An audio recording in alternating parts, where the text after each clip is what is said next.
Assalamualaikum warahmatullahi wabarakatuh. Salam budaya. Jumpa lagi para sedulurku semuanya di seluruh Nusantara di dalam channel Saumas 81, channel yang menceritakan tentang sejarah-sejarah para leluhur-leluhur kita, orang tua kita yang soleh dan soleha, dan juga amal serta spiritual yang saya jalani secara pribadi. Apa kabar para sedulur?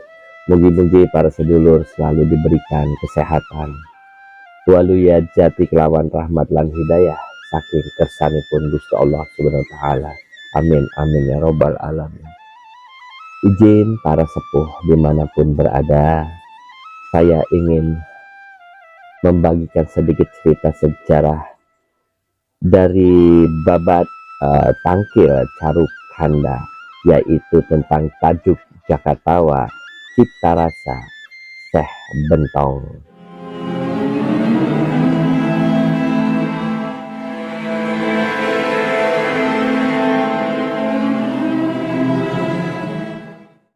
Bagi para sedulur yang baru menemukan channel Saumas 81, selamat datang dan selamat bergabung. Bagi yang sudah mensubscribe, like, serta menjalin komunikasinya di dalam komentar, saya mengucapkan terima kasih. Mugi-mugi para sedulur rezekinya yang jauh didekatkan, yang di atas diturunkan, yang di bawah dinaikkan, dideraskan bagaikan air jam-jam yang terus mengalir tiada henti. Amin amin ya robbal alamin. Bismillahirrahmanirrahim. Seperti biasa para sedulur, mari kita memberikan hadiah Al-Fatihah khususon kepada para leluhur-leluhur kita.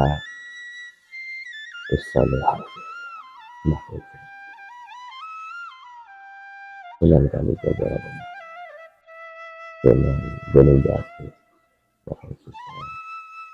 awal dan Syekh Bentong. Seul lillahi laumul al-Fatihah.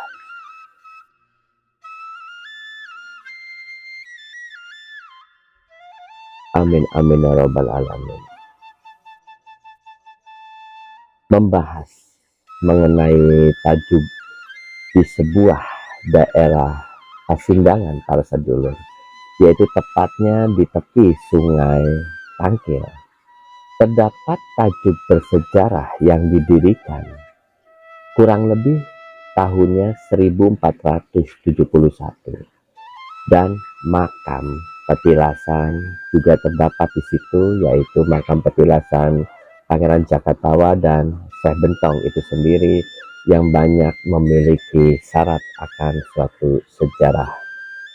Didasari riwayat tutur dan dilatar belakangi dari sebuah babat Cirebon, naskah Tangkil Caruk Kanda, terbentuknya tajuk dan petilasan Pangeran Jakatawa dan Syekh Bentong dari terbentuknya sebuah dukuh Pasindangan, bahwa desa Pasindangan adalah sebuah desa yang terbentuk oleh peran serta para wali dan terutama kedua tokoh tersebut.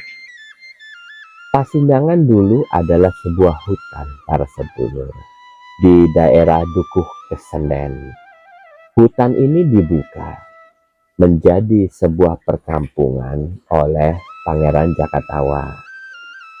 Pangeran Jakatawa atas perintah Kanjeng Sunan Gunung Jati untuk membuat sebuah tajuk dengan nama tajuk Cipta Rasa, di mana tajuk tersebut sering digunakan oleh para wali untuk bersidang. Karena seringnya digunakan oleh para wali untuk pertemuan, untuk sidang terutama ya para sedulur, maka muncullah suatu penamaan pedukuhan, yaitu Pasindangan. Penamaan desa itu terjadi pada tahun 1915.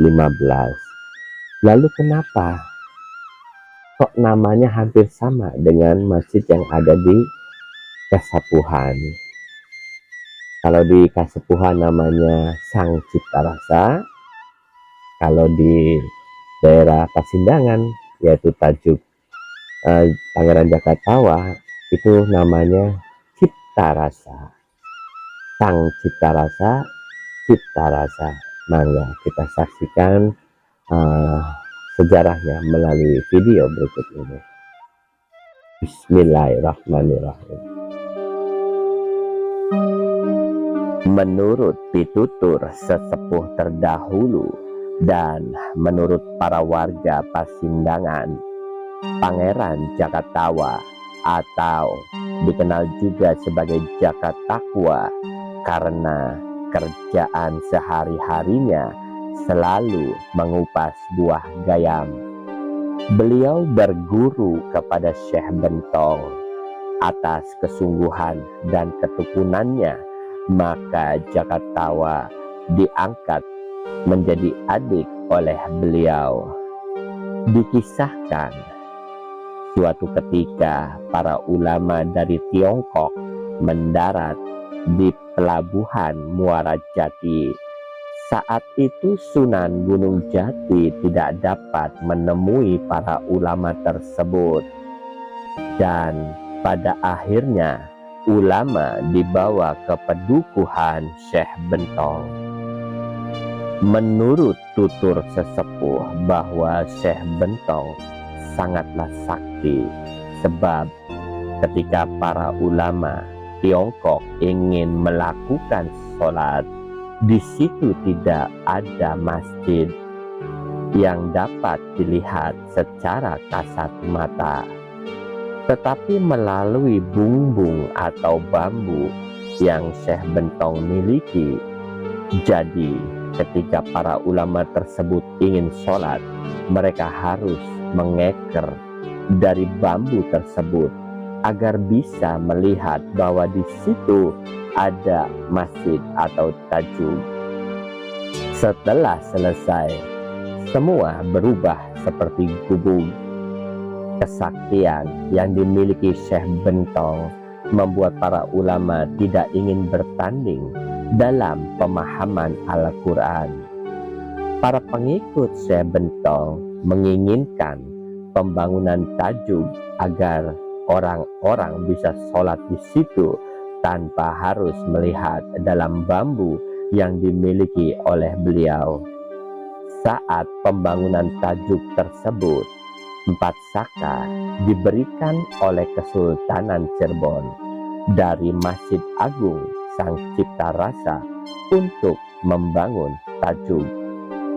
Maka dari itu diberikan nama tajuk Cipta Rasa sama dengan masjid yang ada di Kesepuhan dalam bentuk tajuk. Tajuk atau masjid sama persis dengan Masjid Agung Sang Cipta Rasa, tetapi dikenal dengan tajuk Jakatawa Cipta Rasa. Tajuk tersebut belum terbentuk dengan baik, hanya sekedar digunakan untuk sholat. Tajuk tersebut tidak lama direnovasi oleh pedagang dari Tiongkok yang masuk Islam dan berguru di Syekh Bentong.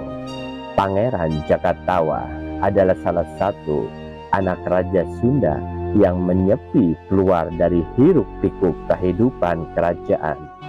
Jika dari naskah Babat Cirebon Petang, Jakatawa adalah anak dari Syekh Kuro. Wallahu alam bishawab. Maka para sedulur, di situ terdapat sebuah makom Pangeran Jakatawa dan juga Syekh Bentong sebagai petenger atau ciri bahwa dulu pernah tinggal seorang yang ikut juga menyebarkan agama Islam di daerah tersebut. Di situ terdapat para sedulur ada sebuah sumur yang konon katanya sumur itu berkhasiat untuk segala macam penyakit. Wallahu alam bishawab. Mangga silakan para sedulur yang ingin berikhtiar melalui sarana sebuah air sumur tajuk Pangeran Jakatawa, mangga silakan. Dan juga di situ ada suatu tempat bak mandi yang baknya itu masih zaman dulu banget para sedulur, dan itu airnya juga bersumber dari sumur yang terdapat di Tajuk Jakatawa. Itu saja mungkin para sedulur yang bisa saya berikan. Dan oh iya, alhamdulillah kebetulan eh, Tajuk Pangeran Jakatawa lagi sedang direnovasi di tahun 2025 ini. Direnovasi untuk mempercantik agar kita semakin nyaman, semakin betah berzikir di dalamnya. Saya ucapkan matur suwun yang sudah terlibat di dalam hal renovasi Tajuk Pangeran Jakatawa Cipta Rasa ini. Mugi-mugi berkah buat kalian semua. Allah yang akan memberikan kebaikan-kebaikan kepada kalian. Amin amin ya robbal alamin. Matur suwun para sedulurku, kula pamit. Jika ada perbedaan dalam cerita, mangga silakan ditulis saja di kolom komentar sebagai suatu hasanah sejarah warna-warni di dalam suatu tutur, karena sejarah ada yang tertulis dan ada yang juga yang tidak tertulis, tersirat dan tersurat. Mangga silakan para sedulur. Kula pamit. Assalamualaikum warahmatullahi wabarakatuh. Salam budaya.